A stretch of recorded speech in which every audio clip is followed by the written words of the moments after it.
Blood test के साथ साथ यहाँ पे मुझे दिया गया है एनएसपीसीआर टेस्ट।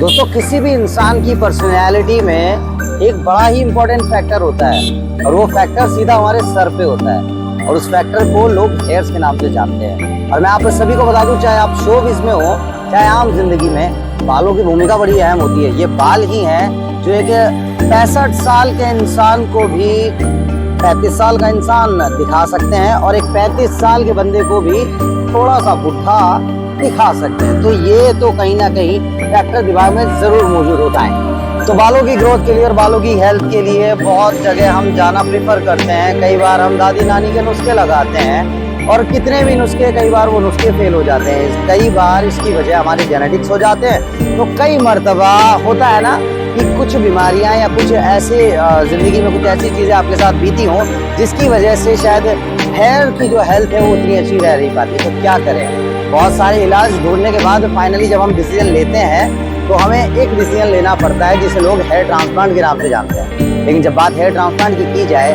तो हम बार बार सोचते हैं क्या किया जाए, कैसे किया जाए। बहुत सारे मिथ होते हैं, मिथ्स को कैसे क्लियर किया जाए। तो आज उन सभी सवालों के जवाब देने की कोशिश करेंगे इस प्यारे सी वीडियो में आप सभी को। और इतनी सारी रिसर्च के बाद कहीं तो ऐसी जगह जाना होगा जहाँ दिल का ठहराव होना जरूरी है। तो आते हैं, चलते हैं।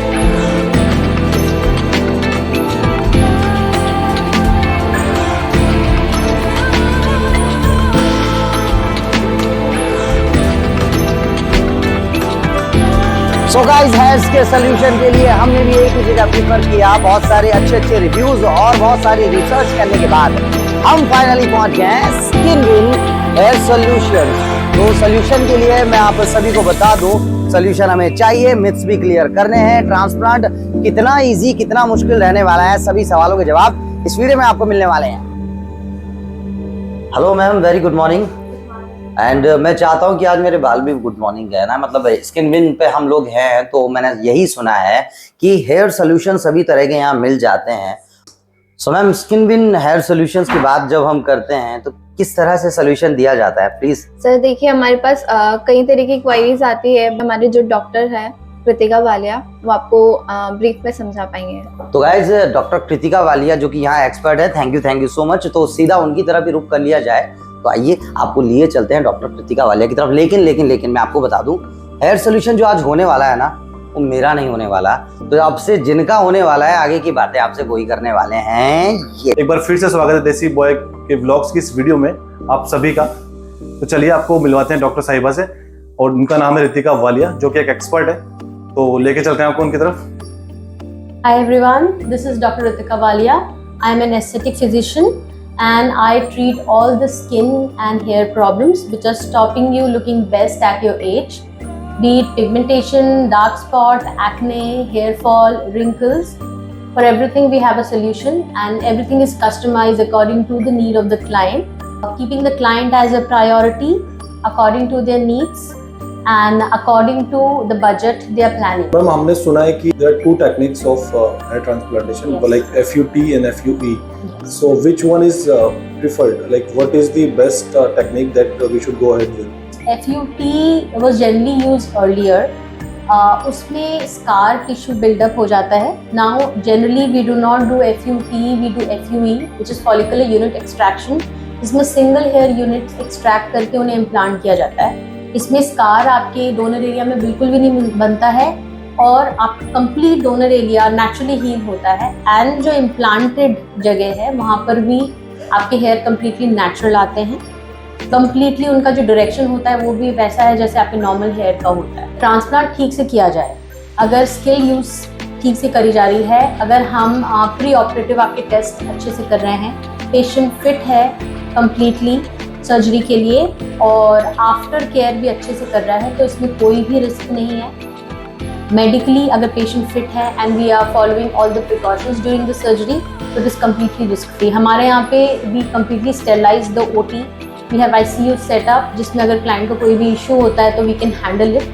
And we also do pre op test जिसमें आपके ब्लड टेस्ट होते हैं एंड जो भी हम मेडिसिन यूज़ कर रहे हैं उनका भी एलर्जी टेस्ट होता है, so that आपको OT टेबल पे कोई प्रॉब्लम नहीं होती है। And if this is done like this, the procedure is followed, then it is completely risk free. Transplantation में और मेरी टीम around 7+ years से कर रहे हैं. Skin With में आपको स्पेशली ये चीज मिलेगा, the prices are affordable because we want to reach people, every kind of people. ऐसा नहीं है यहाँ पे ब्रांड वैल्यू को बढ़ाने के लिए हम ओवर प्राइस कर रहे हैं चीजों को. जितना जरूरी है उतना ही चार्ज किया जा रहा है आपको, बिकॉज क्वालिटी ऑफ ट्रीटमेंट पे यहाँ पे स्ट्रेस करते हैं. डॉक्टर्स प्रेजेंस इंपॉर्टेंट होती है हर सर्जरी में या माइक्रो सर्जरी में या फिर डॉक्टर लेड प्रोसीजर्स में. सो उसका हम स्पेशली ध्यान रखते हैं, and that's why you will not gate prices over the roof, but affordable and valid prices. क्योंकि हमारे व्यूअर्स के कुछ क्वेश्चंस हैं जो वो जानना चाहते हैं, और आई थिंक ये क्वेश्चंस कवर होना चाहिए before we go ahead for the transplantation. So people are confused on what stage they should go ahead for the transplantation. कई लोग वेट करते हैं कि shall we wait for the baldness, या फिर थिनिंग प्रोसेस स्टार्ट हो चुका है. कई लोगों को होता है कि यार अभी थोड़ा और झड़ने देते हैं, क्या पता ये एक नॉर्मल प्रोसीजर हो वापस कुछ भी, मतलब they try a lot of things other than the transplantation, they did not get result, then they go ahead for the transplantation. So can you please tell us what is the correct stage to go ahead for the treatment? So what are the myths and what are the things that they should know? Yes. See, transplant हमें उस stage पर करना होता है जब आपकी hair follicles यानी hair roots finish हो गई हैं. Okay. अगर आपकी स्किन नजर आने लगी है, वहाँ पे एक भी फॉलिकल नहीं है, उस केस में I would definitely recommend transplant, क्योंकि उसमें हमें नए फॉलिकल्स आपकी खुद की डोनर एरिया से लगाने होते हैं. Okay. In rest of the cases जहाँ पे डेंसिटी थोड़ी कम हो गई है या फिर आपका हेयर फॉल हल्की सी थिनिंग है, उस केस में ट्रीटमेंट जैसे आपने बताया PRP और उसका एडवांस ट्रीटमेंट भी होता है GFC, वो बहुत अच्छे से वर्क करता है. बट अगर आपके फॉलिकल्स कम्प्लीटली डैमेज हो चुके हैं, है ही नहीं, उस केस में we go for transplant. And transplant के बाद भी we definitely do PRP to enhance the results of transplant, so that जो फॉलिकल्स हमने इम्प्लांट किए हैं वो कम्प्लीटली फुल पोटेंशियल पे ग्रो करें and you get good density. मैं जानना चाहूंगा कि मेरे बाल जो है अभी किस स्टेज पे हैं, do I need the transplantation, और ये दवाइयों से मेडिकेशन से ठीक हो सकता है, PRP से नॉर्मल हो सकता है, तो एग्जैक्ट कंडीशन क्या है और क्या ट्रीटमेंट एग्जैक्ट मुझे मिलना चाहिए? आप आइए, मैं आपको एग्जामिन करती हूँ. सर चुका है, so I will be pulling your hair, so this is called pull test. Okay. और टर्न अराउंड. जैसे मैंने एग्जामिन किया, आपकी काफी बैल्ड पैचेस हो गए हैं, मतलब बहुत सारी ऐसी जगह है जैसे यहाँ पे फ्रंट में और बीच में जहाँ पे आपके फॉलिकल्स यानी हेयर रूट्स डैमेज हो चुके हैं. मतलब वो है नहीं, तो उस केस में हमें आपके लिए ट्रांसप्लांट बेस्ट सोल्यूशन नजर आता है. बिकॉज अगर हम मेडिसिन लेंगे तो उसमें जो अगर ओरिजिनल आपके रूट्स होते तो उस केस में वो फायदा कर सकता था, बट जब रूट कम्प्लीटली डैमेज हो चुके हैं तो उस केस में we have to do a transplant. Okay. तो आपका डोनर एरिया जहाँ से हम यहाँ से आपके फॉलिकल्स लेंगे काफी अच्छा है. तो यहाँ से हम अच्छे से फॉलिकल्स निकाल सकते हैं, एंड वी कैन जहाँ पर आपके कम हेयर हैं वहाँ पे वी कैन प्लांट देम और कम्प्लीटली नेचुरल लुक आएगा. इट्स जस्ट लाइक जैसे आप कोई पेड़ लगाते हैं, बीज डालते हैं, सिंपल वही प्रोसीजर होता है जिसमें आप फॉलिकल्स निकालते हैं और उनको इम्प्लांट करते हैं यानी डाल देते हैं अंदर, और वो नेचुरली जैसे आपकी हेयर ग्रो करते हैं वैसे ग्रो करेंगे. तो आपको जो एम्प्टीनेस नजर आ रही है वो कम्प्लीटली ठीक हो जाएगी आपकी. तो मैम मतलब हम खुद अपने आप से डिसाइड नहीं करते, अगर हमें ये पता करना है कि हमारा ट्रांसप्लांटेशन रिक्वायर्ड है नहीं, तो हमें एक बार कंसल्टेशन के लिए जरूर आना चाहिए, ताकि हमें एग्जैक्ट सिचुएशन पता चल सके और टाइमली उसका ट्रीटमेंट हो सके. बिल्कुल. कि अगर मैं ट्रांसप्लांट के लिए जाता हूँ तो क्या क्या चीजें, मतलब आप मुझे बताएंगी उससे पहले क्या क्या चीजें होने वाली, कौन सा टेस्ट होगा, क्या होगा, थोड़ा सा डर कम हो जाए, कॉन्फिडेंस आ जाए कि ट्रांसप्लांट करा लें. देखिए, ट्रांसप्लांट के लिए सबसे इम्पोर्टेंट आपकी सेफ्टी है, ताकि आप कंप्लीटली सेफ रहें. इसलिए सबसे पहले हम आपके ब्लड टेस्ट करते हैं. जो सारे पैरामीटर्स सर्जरी के लिए इम्पोर्टेंट है वो चेक किए जाते हैं. अगर आपके सारे पैरामीटर्स नॉर्मल हैं तो ही हम आपको ट्रांसप्लांट के लिए एनरोल करते हैं. तो यहाँ पर आप सेफ हो जाते हो. इसके बाद जो भी मेडिसिन हम यूज करेंगे ड्यूरिंग द ट्रांसप्लांट, उनका पहले ही आपके ऊपर टेस्ट किया जाता है, सो दैट हमें पता लग जाए कि आप उसके लिए सेंसिटिव तो नहीं है, कहीं आपको किसी ड्रग से कोई इश्यू तो नहीं है. वो भी पहले ट्रांसप्लांट से हम क्लियर कर लेते हैं. तो फिर इससे क्या होता है कि जब हम ऑपरेशन टेबल पर आप जाएंगे तब आपको कोई दिक्कत नहीं है. उसके अलावा डॉक्टर की प्रेजेंस इंपॉर्टेंट है, तो मैं और टीम मिलके ट्रांसप्लांट करते हैं. अगर कोई इशू हो भी जाता है तो we are completely equipped to handle it. ICU का सेटअप है हमारे पास और इमरजेंसी ड्रग्स आर देयर. अगर कुछ होता है तो फिर वी कैन हैंडल इट। बाकी आज तक ऐसा कभी भी नहीं हुआ। अगर आपके टेस्ट नॉर्मल है तो कोई इशू हुआ हो ओटी टेबल पर? मैम पोस्ट ट्रांसप्लांट कोई मतलब साइड इफेक्ट्स तो नहीं है इसके, मतलब कुछ भी इशू तो नहीं होगा बाद में? नहीं, देखिए इश्यूज़ के अगर केसेस कभी आए भी हैं तो वो इसलिए होता है कि मे बी डॉक्टर नहीं है या फिर ओटी प्रॉपर्ली स्टेरलाइज नहीं है, इंस्ट्रूमेंट्स इन्फेक्टिव है। वो चीज़ पर्सनली यहाँ पर हम ध्यान रखते हैं कि जो ओटी है, जो ऑपरेशन थिएटर पर कम्प्लीटली फ्यूमिगेट किया जाता है यानी स्टेरलाइज किया जाता है। सारे जो इक्विपमेंट्स यूज़ किए जाते हैं वो ऑटोक्लेव किए जाते हैं ताकि बिल्कुल इन्फेक्शन ना हो, और ओटी ड्रेस में अंदर जाती है ओटी टीम ताकि आप कम्प्लीटली सेफ रहें, कोई इन्फेक्शन वगैरह बिल्कुल इन्फेक्शन नहीं होता। प्लस पोस्ट आपको हम एंटीबायोटिक कवर भी देते हैं ओरल खाने के लिए, जिससे अगर ज़रा सी प्रॉबिलिटी रहती है वो भी आपकी ख़त्म हो जाती है। जो डर था आपने खत्म कर ही दिया। Definitely I will go ahead with this. So ma'am thank you so much for the great information that you have provided and educating the viewers.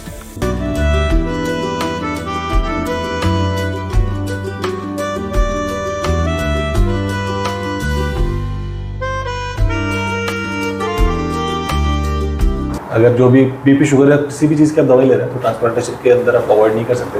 ये चीज़ अभी पता चली है, शायद पता नहीं।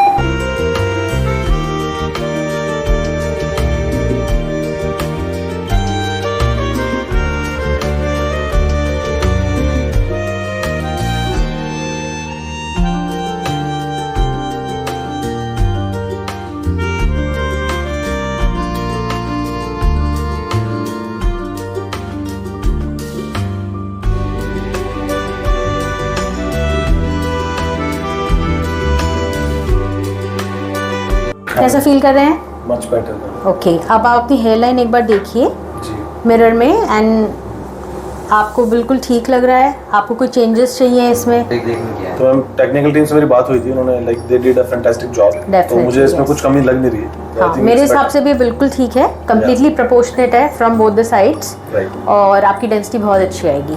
बिल्कुल मैम, बस वही रिजल्ट चाहिए। Yes, will start soon, so all the best. Thank you so much. ठीक है, श्योर। तो गाइस हेयरलाइन ड्रॉ हो चुकी है और अब ट्रिमिंग के बाद प्रोसीजर स्टार्ट होने वाला है, और सीरियसली बहुत नर्वस था आने से पहले, और अभी जाके थोड़ा कॉन्फिडेंस आया है, और मैम ने भी ऑल द बेस्ट बोल दिया जो डॉक्टर है यहाँ की मेन, और उन्होंने चेक किया और टेक्निकल टीम ने जो काम किया है सीरियसली दैट्स रियली ग्रेट। एक बार में उन्होंने परफेक्ट हेयरलाइन ड्रॉ कर दी, जो कि इतना आसान नहीं होता है। और अब चलते हैं बिल्कुल ट्रांसप्लांट के लिए।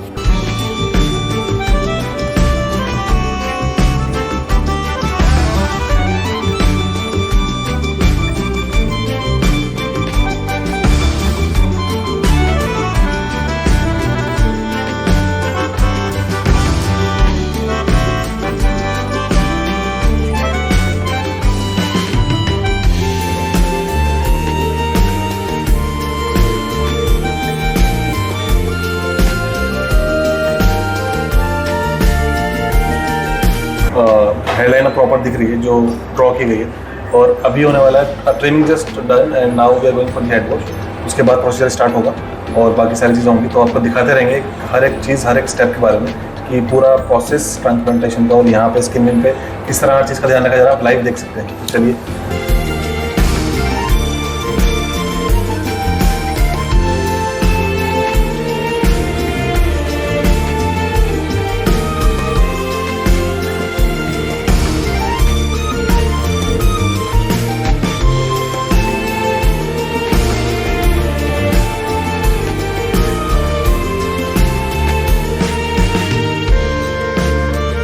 थोड़ा सा ब्लड प्रेशर हाई था तो ऑपरेट नहीं कर सकते, तो उसके लिए मैम ने भी कुछ टैबलेट दिए, तो ऑब्वियसली थोड़ी देर वेट करना होगा and they will proceed further. Skin win जो भी टीम यहाँ पे टेक्निकल टीम है, डॉक्टर्स की टीम है, तो वहाँ पे हर चीज़ को एक मेजरमेंट लिया जा रहा है, मॉनिटरिंग की जा रही है कि अगर कहीं पे भी कोई ऐसा पैरामीटर है जो कि थोड़ा अप डाउन है, तो एक जो रिक्वायर्ड पैरामीटर होता है वहाँ तक उसको पहुँचाने के लिए उसका वेट किया जाता है। ऐसा नहीं है कि आप आए और आपका काम हो गया। अगर आप उसके लिए रेडी नहीं है तो they will not go ahead with the surgery और ट्रांसप्लांटेशन। तो अभी मेरा बीपी थोड़ा हाई था, तो मैम 1 घंटे से वेट कर रहे हैं, सभी टीम मेरे लिए 1 घंटे से वेट कर रहे हैं कि थोड़ा सा टैबलेट ली जाए और बीपी को नॉर्मल किया जाए, देन वो कह रहे हैं कि तभी आगे जा सकते हैं। तो ये चीज़ बहुत अच्छी है और दिखता है कि कितना एक जेन्युइन चीज़ है और कितना ट्रस्ट बिल्ड होता है। जो भी प्रॉब्लम्स हमारी थी, जैसे कि बीपी की या जो भी अदर प्रॉब्लम थी, तो प्रॉपर मेडिकेशन लिया, और कुछ प्रॉब्लम्स थी जिसके लिए मेडिकेशन चल रहा था 1 वीक से, हम चाहते तो मतलब मैं यहाँ पे आया था और मुझे इन्होंने प्रॉपर मेडिकेशन के लिए कहा कि वेट करना होगा 7 डेज़ के लिए, क्योंकि कुछ पैरामीटर्स थे जो कि ओके नहीं थे, तो they said to wait for a week. But still हमने कुछ रिपोर्ट्स कराई, ब्लड टेस्ट करवाए, तब भी वो चीज़ प्रॉपर नहीं आ पाई। देन स्टिल अगेन 1 वीक और वेट करना पड़ा। तो आखिर 2 वीक की वेट के बाद फाइनली वी आर हियर। सारे पैरामीटर्स ओके होने के बाद उस चीज़ को हमने ये देखा कि अब हम जा सकते हैं आगे। डॉक्टर्स ने मुझे एक गो हेड दिया, उसके बाद ही मैं यहाँ पे हूँ और सारा प्रोसीजर आप देख ही रहे हैं। ब्लड टेस्ट, एनेस्थीसिया टेस्ट, ये जो गोले यहाँ पे देख रहे हैं आप, ये एनेस्थीसिया टेस्ट होता है। तो ये टेस्ट किया जाता है कि अगर आपको इससे कुछ एलर्जी तो नहीं है, तो ये एक प्री ट्रांसप्लांटेशन टेस्ट होता है, क्योंकि आप आएंगे तो आपके साथ भी होगा, ताकि क्योंकि हर इंसान की बॉडी जो होती है, बॉडी पे कुछ ड्रग्स होते हैं जो एलर्जिक होते हैं, तो वो चेक कर लिया जाता है इन एडवांस, ताकि बाद में कोई दिक्कत ना हो। ऑन द स्पॉट ऐसा नहीं है कि आपके पास आए और वो चीज़ होगी। तो यहाँ पे आने के बाद मुझे ऐसा फील होता है कि यार seriously I am in safe hands और कुछ गलत नहीं होने वाला है। नेगेटिविटी माइंड से जो थी ना, वो बिल्कुल हट चुकी है। तो एक पॉजिटिव वाइब है अंदर, थोड़ा सा नर्वसनेस थी वो भी अब खत्म हो चुकी है। तो देखते हैं, बाकी अभी तक का सफ़र जो रहा है वो बिल्कुल परफेक्ट रहा है। एक ट्रस्ट बिल्ड हो चुका है स्किन विन के साथ। आपसे जानना चाहेंगे, हेयर ट्रांसप्लांट की जो पूरी जर्नी होती है, पूरा सफ़र होता है, कितना मुश्किल कितना आसान होता है। जैसा कि हम सब देख पा रहे थे, काशिफ भाई यानी कैफ़े भाई अभी ऑपरेशन थिएटर में मौजूद हैं और अभी वो थोड़ा सा रिलैक्स कर रहे हैं। बहरहाल मैं आपसे ये जानना चाहूँगा, पूरा प्रोसेस कैसे कुछ होता है, इस पूरे सफ़र को अपने शब्दों में एलिब्रेट करें। So this procedure starts with giving anesthesia. Anesthesia का इंजेक्शन देते हैं हम स्कैल्प पे, ताकि प्रोसीजर बिल्कुल कंफर्टेबल और पेनलेस रहता है। इसके बाद हेयर रूट्स को, जो डोनर एरिया है जो इस तरफ होता है, वहाँ से निकाला जाता है, जिसे हम कहते हैं एक्सट्रैक्शन। एक्सट्रैक्शन के बाद उन रूट्स को हम प्रिजर्व करते हैं एंड नेक्स्ट स्टेप जो होता है इसका ट्रांसप्लांटेशन का होता है, यानी इम्प्लांटेशन का, जिसमें जो भी जहाँ पे भी उनको हेयर फॉलिकल्स चाहिए वहाँ पे हम छोटा सा एक तरीके से गैप क्रिएट करते हैं एंड उसके बाद उसमें हम हेयर फॉलिकल को इम्प्लांट करते हैं। तो this is the procedure in nutshell. Client बिल्कुल कंफर्टेबल रहता है। बीच में अगर उनको वॉशरूम यूज़ करना है या फिर उनको हम लंच भी करवाते हैं, तो ऐसा नहीं है कि क्लाइंट बेहोश होता है, वो कम्प्लीटली अवेक रहते हैं। कोई भी डिस्कम्फर्ट वो बता सकते हैं and it's a very comfortable procedure. Morning में क्लाइंट आते हैं, इवनिंग तक दे आर कम्प्लीटली फ्री और वो घर जा सकते हैं।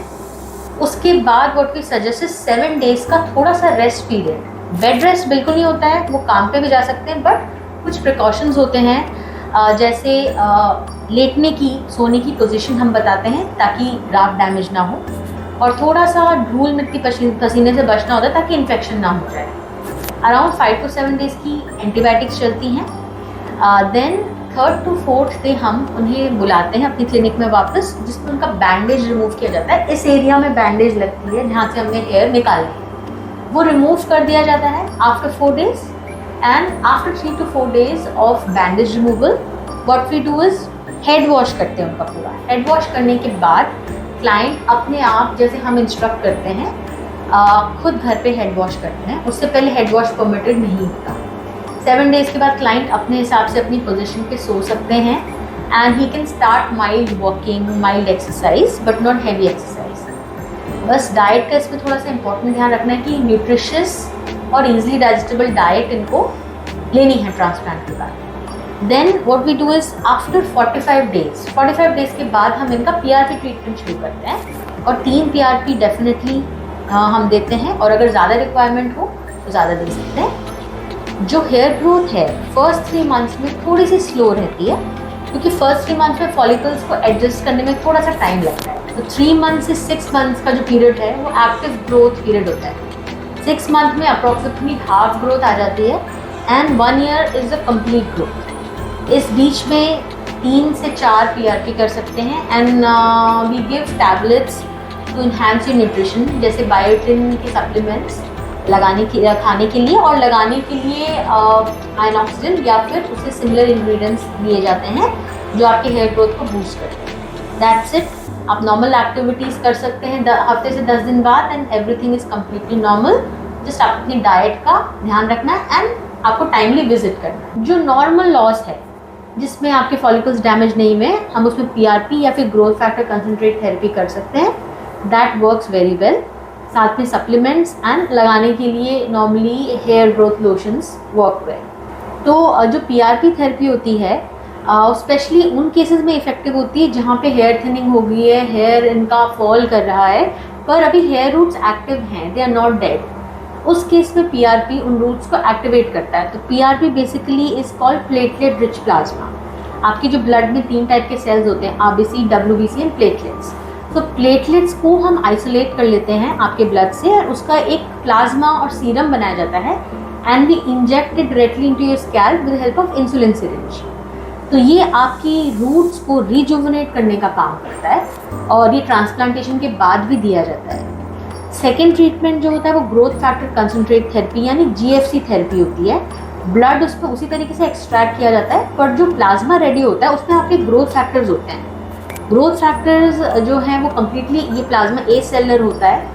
तो ये PRP से बेटर है क्योंकि ये PRP से जल्दी फास्ट एब्जॉर्ब होता है, बिल्कुल पेनलेस होता है और ये आपके बालों को बूस्ट करने के अलावा जो आपकी स्कैल्प है उसको भी रिजुवनेट करता है, न्यू हेयर प्रोड्यूस करने में हेल्प करता है। तो ये दोनों ट्रीटमेंट्स अकॉर्डिंग टू कितना इफेक्ट हुआ है आपका स्कैल्प उस हिसाब से हम चूज़ करते हैं एंड अराउंड 3 to 6 ट्रीटमेंट्स आप ले सकते हैं। जनरली इसे once a month दिया जा सकता है और 6 वीक्स में भी ले सकते हैं। तो इनके अच्छे बहुत रिजल्ट्स हैं। अगर आपके फॉलिकल्स अभी भी अलाइव हैं तो माइल्ड हेयर लॉस में और हेयर थिनिंग, हेयर फॉल में बहुत अच्छी तरह से वर्क। सो फाइनली कंडीशन सारी न्यूट्रलाइज हो चुकी हैं और अभी प्रोसेस स्टार्ट होने को है। ज़्यादा पेन तो नहीं है ना? पेन है? अभी आप एनेस्थीसिया लगा दें ना?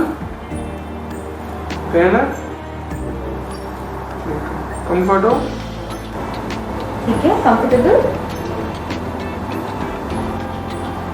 हल्का सा बस पिंचिंग पेन होगा आपको, 2-3 मिनट में completely pain free.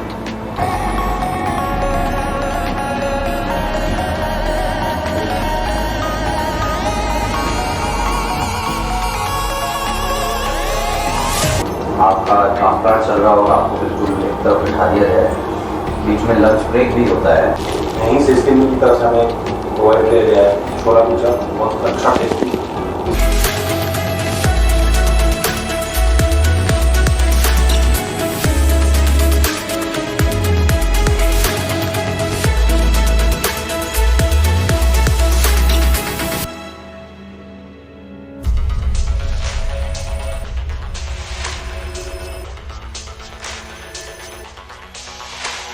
Transplantation done और लुक देख सकते हैं कैसा आ रहा है।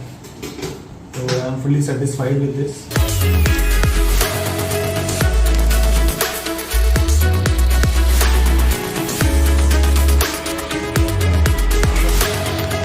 देखिए ये कुछ मेडिसिन है जिसमें एंटीबायोटिक्स हैं, एंटी इन्फ्लेमेटरी हैं और पेन को रिलीव करने वाले हैं। ये मैंने आपको समझा दिए किस तरीके से लेंगी। अराउंड 5 डेज तक ये चलेंगी। 3rd to 4th डे हम आपको बैंडेज रिमूवल के लिए बुलाएंगे।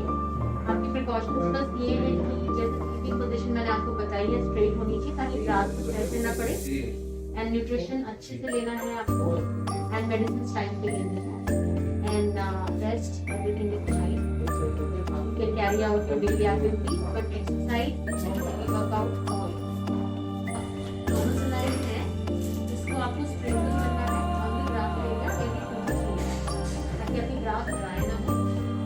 This is just for around 5 seconds। Guys ये था ट्रांसप्लांट और मेडिकेशन हमने समझ लिया है, तो let's wait for the result and video भी बाकी है, तो मिलते हैं रिजल्ट के साथ।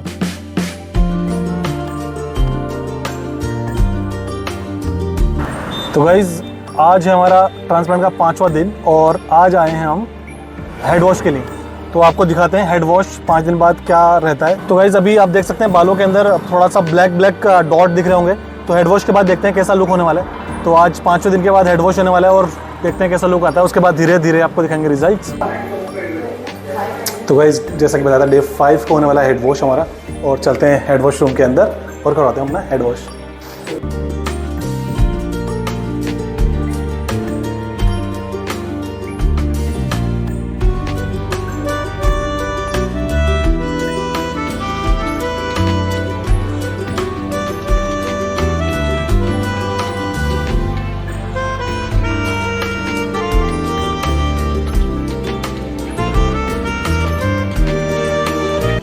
गाइस आज हो गए 20 डेज ट्रांसप्लांटेशन कराए हुए और आप देख सकते हैं एकदम सारे स्कैब्स वगैरह सब रिमूव हो चुके हैं। हैंड वॉश का आपने पूरा प्रोसेस देख ही लिया है जो ट्रांसप्लांट के बाद हैंड वॉश होता है। और 20 डेज़ के बाद काफ़ी यार एकदम नॉर्मल फील आ रहा है, कुछ भी ऐसा पेन या कुछ भी नहीं हो रहा है। तो एक बहुत पेन फ्री एक्सपीरियंस रहा और कहीं से कहीं तक ऐसा लगा ही नहीं कि ट्रांसप्लांट हुआ है। तो seriously it's a great experience with skin win.